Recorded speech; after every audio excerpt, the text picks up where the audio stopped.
Today I'm going to be talking to you guys about the Insta360 GO Ultra and the DJI Pocket 3. These are two little cameras that have made quite a name for themselves in the vlogging lifestyle space. And I think it's well deserved. I think both of these are really great cameras. I'm just going to be talking to you guys a little bit about them and giving you guys as much information as I possibly can so that you can make a decision that works for you. But before I get into the video, I did want to mention that this is sponsored by Insta360, and they actually sent this out to me a couple of weeks ago so that I could use it and give my honest opinion. So that's what I'm going to be doing today. We're going to get into the specs a little bit. I know it could be a little bit boring, but this stuff is important and it is something that you should pay attention to if you're wanting to start a YouTube channel or just to have a camera so that you could get those moments in life that you might not be getting otherwise. So to start, the Insta360 GO Ultra records in up to 4K 60 frames a second. You can record in iLog, which gives you the ability to color grade. It also has a 1 and 1.28 inch sensor, has a battery life of up to 200 minutes if you use it with the Action Pod. If you use it without the Action Pod, it lasts 70 minutes. When it comes to storage, you obviously use micro SD cards to record for both of these cameras. I know that on the previous versions of the Insta360 GO series, that was not a thing. They only had like internal storage, but with the GO Ultra, you could expand your storage and use a micro SD card. The Insta360 GO Ultra has seamless connection with the Insta360 line of microphones. It features flow state stabilization, which is a digital stabilization for those shaky shots, or just if you're going to be using this when it comes to like running, walking, handheld things, vlogging, of course, things like that. It has an ultra wide lens, which is great for point of view shots as well as action shots, and it just helps to make things feel immersive. The DJI Osmo Pocket 3 records in up to 4K 120 frames a second. You are able to record in D-Log-M, which is also amazing for color grading. And it also records 10-bit. It has a 1-inch sensor, which is significantly bigger, and this performs really well under low light. Battery life is 166 minutes. The DJI Osmo Pocket 3 also has seamless connection with the DJI line of microphones. The Pocket 3 actually has physical stabilization. What I mean by that is it has a gimbal built in. You're able to get those smooth shots as well. They're just a little more smooth than the GO Ultra, in my opinion. But nonetheless, they both have super steady shot capabilities. And the lens for this guy is a 20mm lens, which is great for vlogging, talking head shots, and I would just say general use. Now, when it comes to portability, I think that both of these cameras are pretty portable. And I would actually say that carrying both of them at the same time is really easy. I was able to put both of them in my purse. I have a pretty small purse, and they fit with ease. I mean, I know if I were to throw on a case onto the Pocket 3, things would be a little more difficult, but definitely not impossible to fit both into my purse. So when it comes to carrying them around, I would say they're kind of both very portable and very simple. The thing with the Insta360 GO Ultra is that it's so tiny. Look at that. With the pod, it is the size of my hand. If I were to take it out of the Action Pod, it's smaller than my palm. That's insane. For the Osmo Pocket 3, I would say having this gimbal and everything, sometimes myself at least, I get paranoid that I'm gonna either break it or scratch it, and I kind of don't like that feeling. But once you throw on a case, it makes things a little more bulkier and a little bit harder to have this as portable, but it's just kind of like picking and choosing what you want to deal with. I would recommend going with something like the GO Ultra just because it is way more durable in case like you drop it or, you know, it accidentally gets rattled with other things in your bag. As far as ease of use, I would say that the GO Ultra definitely has that element of ease, especially for people who might be like first-time vloggers, or if you're just looking to like start your YouTube channel. I feel like if I would have started with something like this, things would have been a little bit different. I would have been uploading like crazy because I feel like you'd be able to get so many moments with this. Throwing it in your bag and just forgetting about it, knowing that you could just take it out at any minute, it's the best feeling. And as an example, I went to a World Cup watch party the other day, and I've mentioned before that my boyfriend is French, so we were watching the France versus Senegal game. I had this mounted on my magnetic necklace that comes with the creator bundle. Whenever there was like those those exhilarating moments where France was about to score, I was able to just press this button here and immediately just start recording.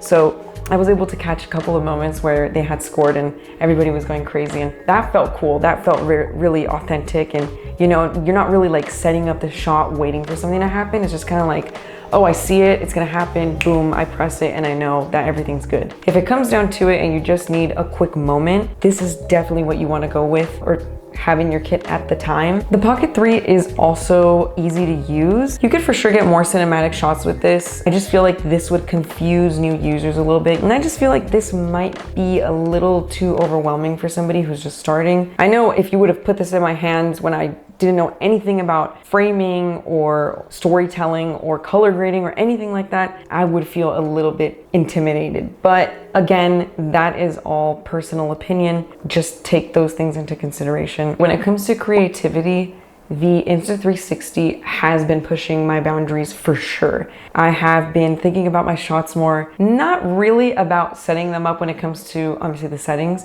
more of like, what can I get? So like, I've put this camera inside of my fish tank for one of my upcoming videos on the aquarium update.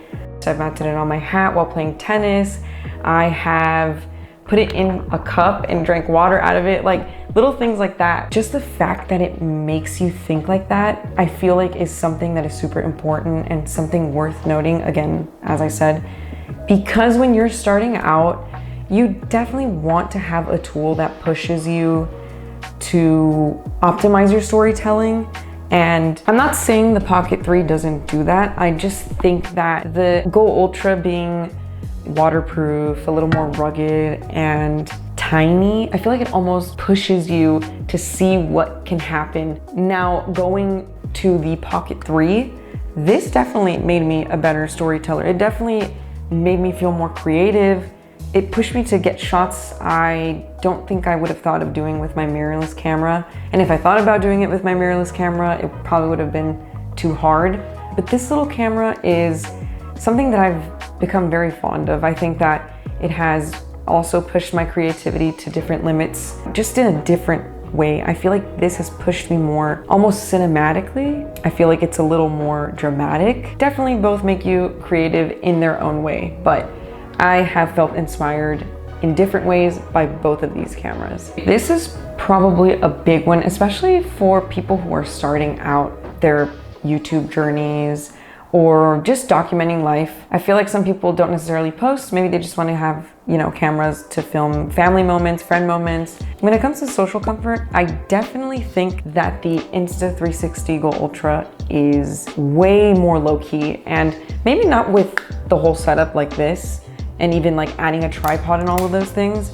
But if you were to just have this and you mounted it on the magnetic necklace, I feel like people don't really notice. That's not to say to be putting this in people's face. It's just something that's not really grabbing people's attention. So the way you capture stories is a little bit more natural. Like the feeling is more natural. Going back to that World Cup watch party, I feel like nobody was really interested in what I had mounted on my chest. That's not to say that the Pocket 3 is super noticeable. When I was at that watch party, I brought both of them just to sort of see what I would use and in what situations. I just set it down on the booth and I sort of had to like point it at myself. There was somebody behind us. I could tell they were looking at it and sort of, you know, either they were interested or they're not wanting to be on camera, and I can respect that.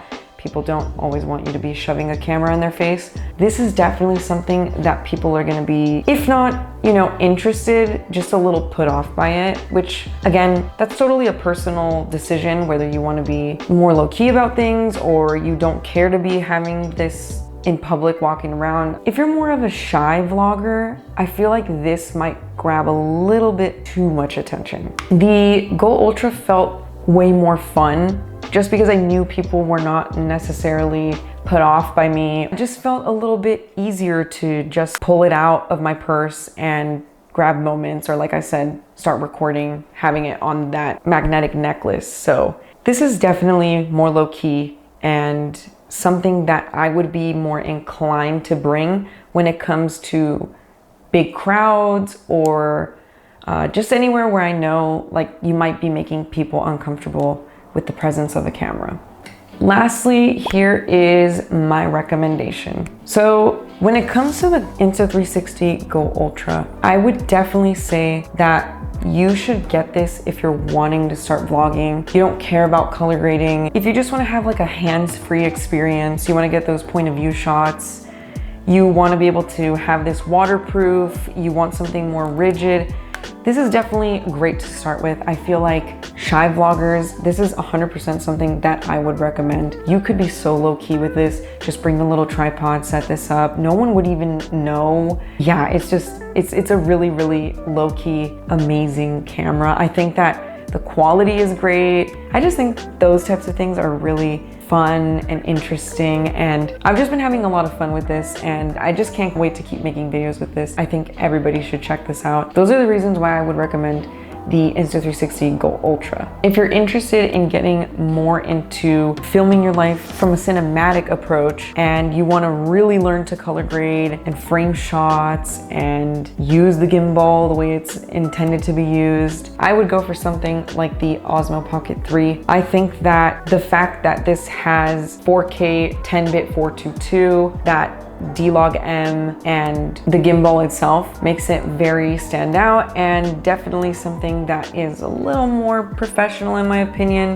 You could get amazing shots on this, but there is that element of being fragile, and I think that might be something that would deter brand new vloggers. Having to think about this when you're putting it even in your bag or your pocket or whatever kind of might turn some people away. It could be easily broken, you know, if somebody knocks it down. You don't want something that's waterproof, and you don't want something that is super duper resilient. Then I would go for something like this. They're two really powerful tools for whatever fits your life the best. So yeah, with that being said, if you're interested in getting the Insta360 GO Ultra, I'll go ahead and leave the link in my description. They are running a sale for Prime Day. You can also use my code Tracy360 at checkout on Insta360.com if you're interested in getting the Insta360 GO Ultra. If you pick up either one of these cameras, let me know in the comments which one you went for and why. But anyway, thank you so much for watching, and I'll see you in the next video.